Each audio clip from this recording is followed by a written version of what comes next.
kemudian sekarang sampean tak tanya misalnya ini latihan ilmu hakikat.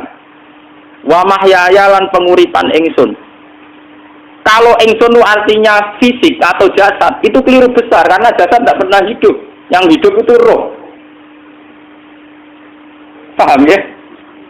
Sekarang artinya wa mati itu apa? Kematian ingsun. Kalau roh itu tidak pernah mati, berarti kematian roh adalah keterpisahan dengan yang agung atau yang abadi. Dan semuanya itu lillahi rabbil alamin. Sehingga mereka mengatakan kematian itu satu pesta. Mulane kados Bilal ditakoki, ya Bilal, ketika murid-muridnya nangis bergape mati, ya Bilal ge seneng ae. Badan nalqal ahibbah Muhammadan wa hisbah. Ya nak mati malah seneng tuh ketemu kekasihku. Sebab itu kematian tidak pernah jadi problem bagi mereka sing soleh, sing menembus ilmu hakikat. Paham? Tapi ilmu hakikat kayak ini itu yang diyakini Siti Jenar, diyakini Jalaluddin Rumi, diyakini para wali-wali wahdatul wujud. Dulu Syekh Husain sinten Al-Halal. Itu kemudian melahirkan prahara syariat. Prahara apa?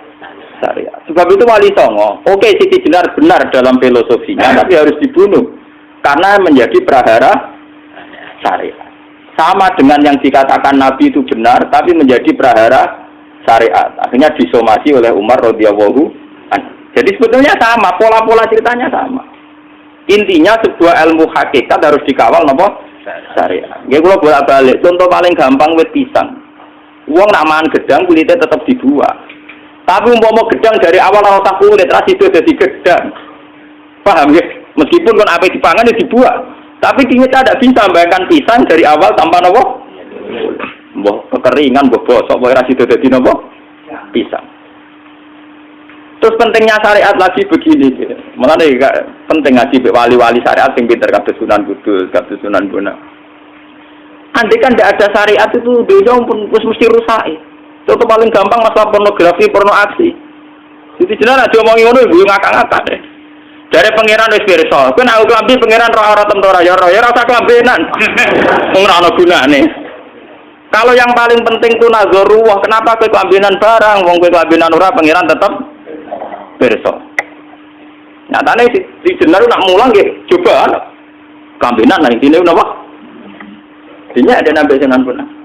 Nah, kowe percaya kabeh nazarullah ora usah napa? Klambenan. Tetapi teori ora usah klambenan iki dinggo tenan. Mulane nek pas wiridan aliran sesat ciri utama. Kira klambenan tenan. Lah ruwet kok.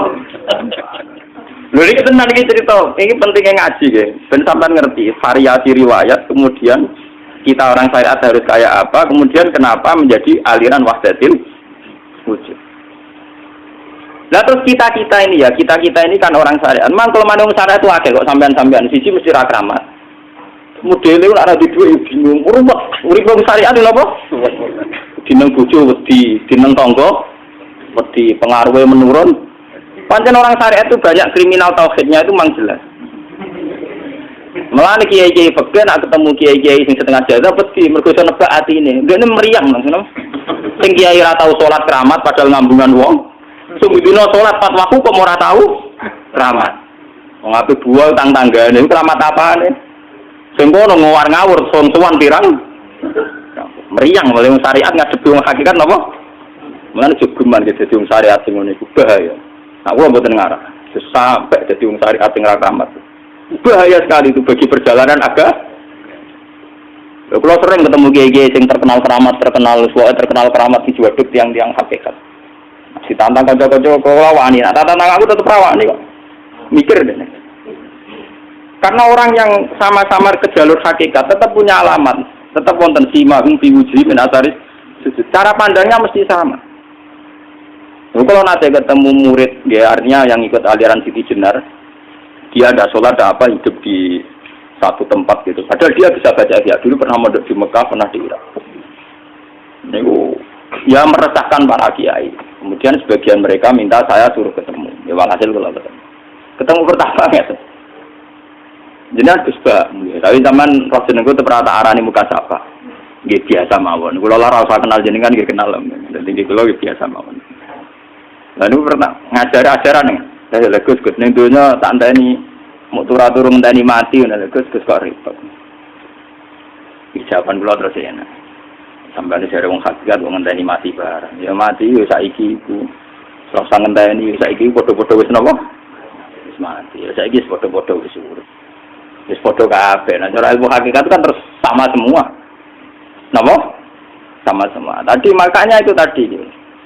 Kalau baleni malih logika hakikat itu begitu ya. Roh itu ditiupkan oleh Tuhan ke kita. Kemudian roh karena ikut alam fisik, alam jasad, roh ngalami yang kita alami. Nggih. Ketika roh ngalami yang kita alami dia tersiksa. Nah, ketika roh sudah terpisah dari jasad yang mengekang, yang memenjara ini, dia senang terus kembali ke Tuhan. Ini disebut innalillahi wa inna ilaihi. Lah jasad ini kemudian menurut ilmu hakikat enggak ada gunanya sama sekali total. Hilang di telan tanah. Lah kalau begitu jasad iki nak mbok agul-agulan, Gusti bathuk kula tak nggo sujud tangan kula ndi buktine tanganem wis ra ono. Bathuk wis ora. Mulane dari Siti Jenar, hanya wali bodoh kayak kalian yang punya ajaran bodoh begitu. Malah ra sopan. Mulane Sunan Kalijaga semangat kon mateni mergo tambah omongane glodro ndi. Tapi yang nggak disadari Siti Jenar yaitu tadi.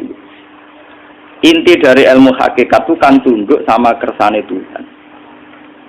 Kalau sudah tunduk pada kersane Tuhan, kalau kersane Tuhan roh kita harus di jasad. Dan wujud jasad kita ini juga karena kehendak Tuhan. Kenapa yang wujudnya jasad yang karena kehendak Tuhan engkau ingkari? Sementara wujudnya roh tidak kamu ingkari. Toh wujudnya jasad ya bi iradatillah wa bi masyiatillah. Wujudnya roh ya bi wujudit bi masyiatillah wa iradatillah. Harusnya fungsi jasad juga harus kamu akui toh Siti Jenar. Wong sekarang kita punya jasad ya bukan karena kita, karena kehendak Allah. Kenapa kamu ingkari?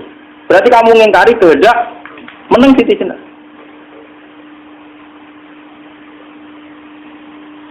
Makanya hakikat yang pertama saya itu pasti khayal. Lah Siti Jenar itu hakikatnya baru yang sampai khayal itu.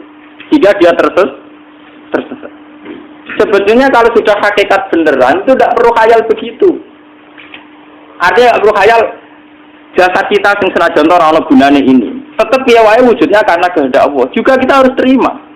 Apapun kekurangannya, apapun kenaifannya, ironisnya harus kita terima. Ini sebagai bentuk penerimaan kita pada masyiatil.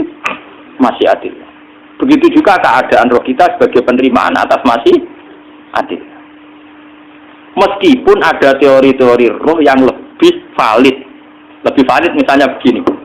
Kanjeng Nabi itu suatu saat ininya terputus karena perang Uhud. Itu Kanjeng Nabi dia dolanan drijine ini. Napa cara napa jari jemari ini Nabi putus. Dia dolanan. Jadi Nabi sendiri kadang sering ngajarkan ilmu hakikat. Hal lagi illa usbun udmiyat wa fi sabilillahi ma lafitu. Kowe ora trimo fisik, bentuk fisik jari jemari sing ditetir berdarah. Tapi nak kue fisabilillah ayo wis kowe balik ning habitatem. Sehingga kenapa para sahabat itu ketika dicincang, ketika putus tangannya, putus kakinya, sahabat yang usul ke ilmu hakikat itu malah senang.